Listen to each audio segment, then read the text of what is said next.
Paul Welding, Cap and Trade. Thanks, Jim. Tony Farrell, Nuclear Energy. Cap and trade was the worst piece of legislation ever conceived by any Congress until healthcare came out.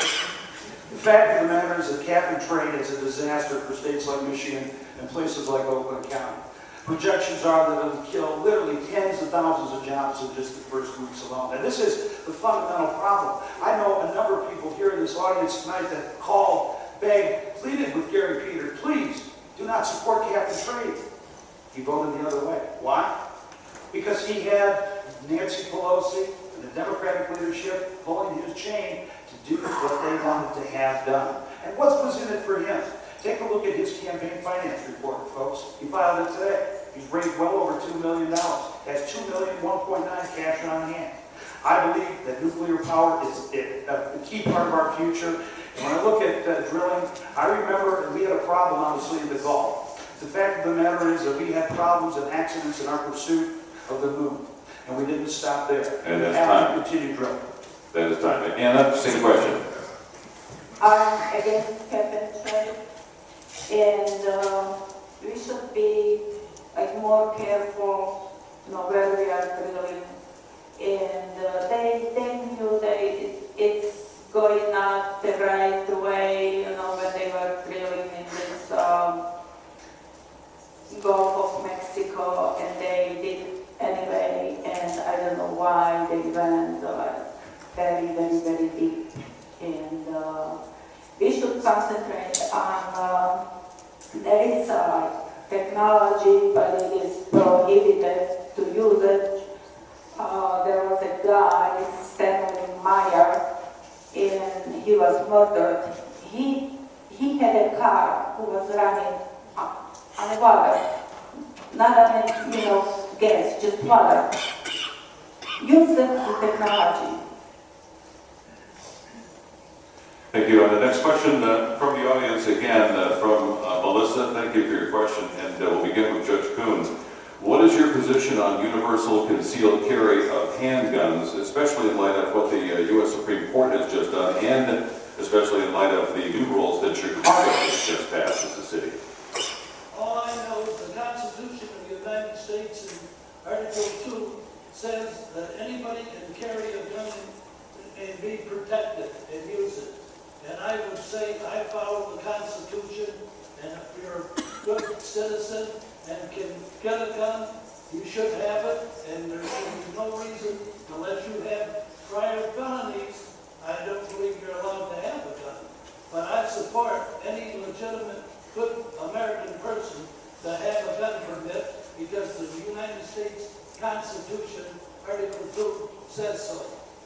Paul, same question. They seem to be, the concern is the progressives would like to eliminate it slowly but surely. What would you do about it? Well, first of all, I completely agree with Judge Kuhn. I'm a strong supporter of the Second Amendment. The Constitution is very clear on this point. But this reminds us that elections have consequences. And as a result of Barack Obama's ascendancy to the White House in November 2008, look what we've seen on the Supreme Court, Sotomayor. Now we're expecting Kagan. We could do something about that too in 2012 when we have a Senate election, because every one of these judges has to be confirmed by the United States Senate. We need a new voice from Michigan in the United States Senate. Someone who will stand up to these liberal activist judges who would change the Constitution at their whim to prohibit law-abiding Americans from having the right to bear arms. So we have to stand firm. Elections have consequences. You need to be involved today, tomorrow, and as far as the eye can see. Thank you. Anna, Janik, same question. What is your position on concealed weapons? Okay, I am pro Second Amendment. I wish everybody over here has a gun. I wouldn't be afraid of you. I would be feel much safer if we have a guns here. And the Second Amendment is there just for one reason. For the people to protect themselves against tyrannical government. Nothing else. Thank you. Rocky, same question. Second Amendment? Yeah, it's got it straight, because it's under the Constitution, it's the Second Amendment, not Article 2. it's an amendment, and it was the second amendment. And Melissa, I'm not sure where you're seated, but there's only one individual that's sitting up here that actually voted for the CCW bill in the state of Michigan and actually pushed that legislation through. It was a co-sponsor of part of that legislation. Was me. So I already have a voting record on it. I'm sure it's going to be misconstrued in a few minutes, but I actually do have a voting record on it, and there's nothing that can happen to that. So God bless you. Support the Second Amendment. Thank you. Next question, and it goes to Paul. It's from the prepared list of questions. Should we still be in Iraq and Afghanistan? And an adjunct to that question, should we still have military bases around the world? Obviously, it's very expensive.